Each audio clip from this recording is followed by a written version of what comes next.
It's about more than just crunching the numbers, right?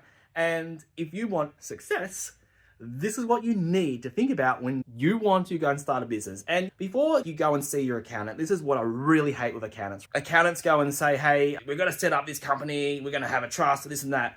Before you even talk about any of that stuff, we're going to spend more time on that planning phase to make sure that your business is successful so that the structures we go and spend money on actually work the way they should.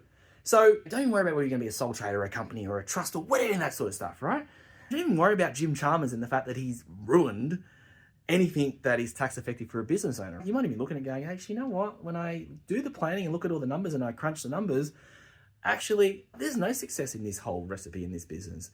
And you've worked that out in your planning stage. So you go through a whole lot of questions about what it means to be a business owner. So let's talk about what is the impact in you and your family. Let's talk about the impact financially for you.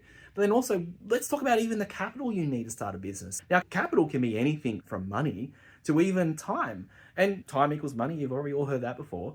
But effectively, if we look at a business partner or a collective of people who are in business and want to start a business and want to have an objective of doing something to make a profit, you're going to have different types of partners. You're going to have someone who's got time to be able to implement all the plans.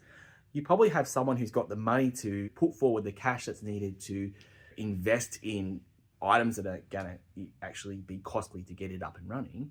And then there's also knowledge. When you have those three components together, it can actually work really well. But you'll find that especially when you have business partners, not everyone's going to have that same skill or ability to give, and they give by way of money, time, or knowledge.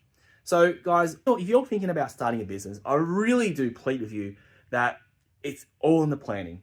And if you plan it right, you're going to be more likely to succeed, because the failure of small business in general, even big business, look at David Jones. How many times have they gone under? They're about to go under again. And that's not any secret knowledge, but generally speaking, business is hard. So if you want to be successful, it's in the planning. Plan well, and you're going to be more likely to succeed. It's not guaranteed it's going to be any easier, or that it's going to be easy and you're going to win, but I guarantee you that if you put the planning in place, you're more likely to succeed. Any questions, comments below? Leave them, please.